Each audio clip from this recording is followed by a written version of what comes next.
আসসালামু আলাইকুম to the ones with a soul. বেশ কিছুটা সময় হিউম্যান সাইকোলজি নিয়ে আমি চিন্তা করেছি। এ সময়ে নানা বই পড়ে, আর্টিকেল পড়ে, লেকচার্স অ্যান্ড ডকুমেন্টারিজ দেখে আমি রিয়েলাইজ করেছি মানুষের মনটা না ভীষণ আনপ্রেডিক্টেবল। শুধু আপনার ও আমার মাঝে প্রতি দুবারে একবার মতবিরোধ হওয়ার সম্ভাবনা খুবই বেশি।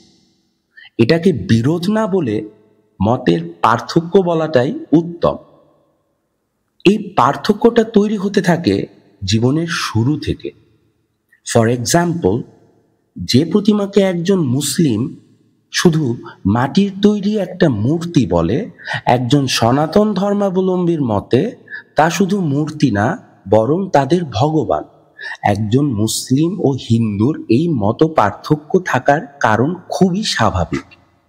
তাদের সাইকো ডেভেলপমেন্ট হয়েছে সম্পূর্ণ ভিন্ন ধাঁচে।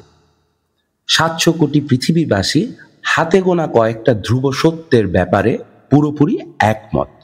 যেমন, মানুষ জন্ম নেয়, মানুষের মৃত্যু হয়, সূর্যের আলোয় দিন শুরু হয় আর সূর্যাস্তের পর শুরু হয় রাত।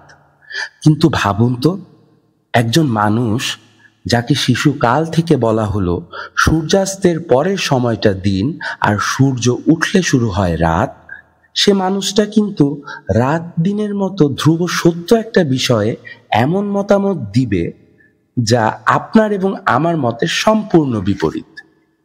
অর্থাৎ জাতি, ধর্ম, লিঙ্গ, সংস্কৃতি ইত্যাদি ভিন্নতার উপর গড়ে ওঠা সমাজে মতের অমিল থাকবেই।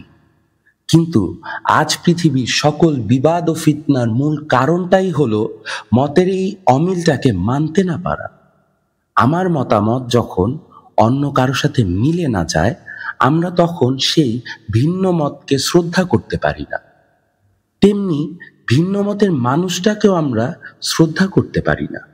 আমার প্রশ্ন, কেন আমরা ব্যর্থ হই ভিন্ন মতামতকে মেনে নিতে? কেন ভিন্ন মতের মানুষটাকে শ্রদ্ধা করতে ব্যর্থ হই? কেন পারি না পরমত সহিষ্ণুতার চর্চা করতে? আমি এসব প্রশ্নের উত্তর এখনো পাইনি। ভালো লাগলে ভিডিওটা অবশ্যই শেয়ার করবেন, কমেন্ট বক্সে জানাবেন আপনার মূল্যবান মতামত। ভালো থাকবেন, ফি আমানিল্লাহ।